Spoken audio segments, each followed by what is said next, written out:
Relatives ఇంటికి వెళ్ళామని చెప్పాను కదా, అక్కడ నుంచి ఇంకొక రిలేటివ్ ఇల్లు కూడా చాలా దగ్గర అనమాట. ఇంక వాళ్ళని కూడా కలిసేసి అయితే వచ్చాము.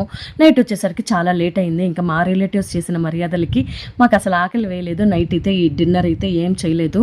ఇంకా బాగా అలిసిపోయినాం, పిల్లలతో సహా అందరం ఒకేసారి పడుకుండిపోయాము. వాళ్ళు కూడా ఏం తెలియదు. కాకపోతే మార్నింగ్ లేచేసరికి ఫుల్ ఆకలేసింది మా అందరికీ.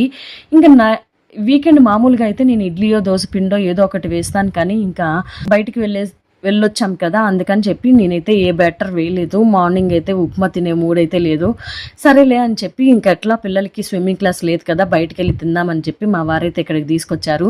ఈ హోటల్ స్టార్ట్ చేసి జస్ట్ 2 days అయిందంట. ఒకసారి ట్రై చేద్దాము ఎలా ఉంటుందో ఏమో అని చెప్పి. అసలు మా ఏరియాలో ఒక్క టిఫిన్ సెంటర్లో కూడా టిఫిన్ ఏమో అసలు బాగుండట్లేదు. ఈ కనీసం ఎక్కడన్నా బాగుంటే తర్వాత కూడా ఎప్పుడన్నా బాగలేనప్పుడు తెప్పించుకోవచ్చు కదా అని చెప్పి ట్రై చేద్దామని చెప్పి ఇక్కడికి వచ్చాము. అంబియన్స్ మాత్రం చాలా బాగుంది, చాలా ప్లెజెంట్ అనిపించింది ఆ పిక్చర్స్ అలా చూస్తుంటే. ఇది బెన్నె మసాలా దోశ అంట. నేనైతే ఫస్ట్ టైం విన్నాను. టేస్ట్ ఎలా ఉంటుందో అని చెప్పి ఆర్డర్ పెట్టాము. ఇంకా దాంతోపాటు ఇది నెయ్యి కారం దోశ, ఇంకొకటి ఊతప్పం అయితే ఆర్డర్ పెట్టుకున్నాము. నిజంగా 3 అయితే టేస్ట్ చాలా బాగుంది. ఇంకా నా కోసం అయితే రవ్వ దోశ అయితే ఆర్డర్ పెట్టుకున్నాను. అది మామూలుగానే లేట్ వస్తుంది, రవ్వ దోశ అంటే ఎక్కువసేపు కాలాలి కదా. సరే అని వీళ్ళు ముగ్గురిది ఆర్డర్ వచ్చేసింది. వీళ్ళు తినడం కంప్లీట్ అయ్యి ఆడుకున్నారు, కానీ నా దోశ మాత్రం ఎంతసేపటికి రాలేదు.